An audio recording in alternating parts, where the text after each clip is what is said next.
حضرت مجاہد تابعی رضی اللہ تعالیٰ عنہ آپ فرماتے ہیں کہ تین کلمات اور تین چیزیں ایسی ہیں کہ جو ڈائریکٹ اللہ کی بارگاہ تک چلی جاتی ہیں، ان کے اور اللہ کے درمیان کوئی رکاوٹ ہرڈل کھڑی نہیں ہوتی، وہ سیدھی اللہ کی بارگاہ میں پہنچتی ہیں اور اللہ انہیں قبول کر لیتا ہے۔ آپ فرماتے ہیں پہلی چیز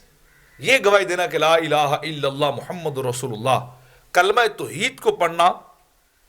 توحید کی گواہی دینا، شہادت دینا کہ اللہ کے سوا اس کائنات میں کوئی اور معبود نہیں، وہ واحد ہے، لم یلد ولم یولد، نہ اس کا کوئی اولاد ہے، نہ اس کی کوئی گھر والی ہے، نہ وہ کسی کی اولاد ہے، وہ اللہ ایک ہے، اللہ الصمد ہے۔ جو شخص اللہ کی توحید کی گواہی دیتا ہے، اللہ اس کی اس گواہی کو فوراً اپنی بارگاہ میں قبول کرتا ہے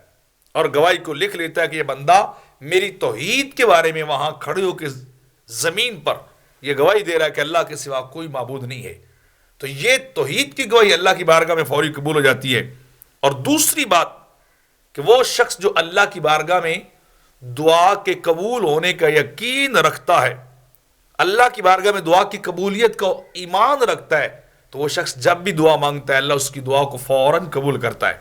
اس کی دعا کبھی رد نہیں جاتی، اس کی دعا بھی اللہ رب العزت فوری قبول کر لیتا ہے، کیونکہ اس کا ایمان ہے، اس کا یقین ہے، اس کا ایقان ہے کہ یہ دعا اللہ کے سوا کوئی ہے ہی نہیں جو قبول کرنے والا ہو، کیونکہ رب کائنات تو خود فرماتا ادعونی استجب لکم، تم مانگو، دعا مانگو، میں قبول کروں گا، اجیب دعوت الداعی اذا دعان۔ جب بھی کوئی دعا مانگنے والا دعا مانگتا ہے اللہ کی بارگاہ میں تو اللہ اس کی دعا کو رد نہیں کرتا، اللہ اس کی دعا کو قبول کر لیتا ہے۔ تو اللہ رب العزت تو خود اپنی بارگاہ سے دعا مانگنے کا، طلب کرنے کا طریقہ سکھا رہا ہے، اس کے بارے میں وضاحت کر رہا ہے۔ تو جو شخص پورے یقین اور ایقان کے ساتھ دعا مانگے کہ میری دعا کو ضرور قبول کرے گا، تو اللہ اس کی دعا کو یقیناً قبول کرتا ہے، کیونکہ میرے آقا علیہ السلام نے ارشاد فرمایا الدعاء سلاح المومن،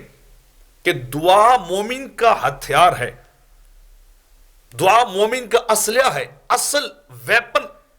اور اصل چیز، ہتھیار جو مومن کا ہے وہ دعا ہے۔ دعا سے بڑھ کر بڑی چیز کسی مومن کے پاس کچھ نہیں ہے، اسے ہمہ وقت اپنے رب کی بارگاہ سے دعا کرتے رہنا چاہیے۔ جو کچھ دعا دلوا دیتی ہے یا دعا جو کچھ مصیبتوں کو ٹال دیتی ہے، وہ انسان کی اپنی کوشش اور ایفرٹ بھی اتنا کچھ نہیں کرتی جتنا کچھ انسان کی دعا کر لیتی ہے۔ تو دعا یقین اور ایمان کے ساتھ، ایقان کے ساتھ مانگی جائے، اللہ قبول کرتا ہے تو وہ فوراً قبول کر لیتا ہے۔ اور تیسری چیز کہ والد کی دعا، جو بھی باپ اپنی اولاد کے حق میں دعا مانگتا ہے،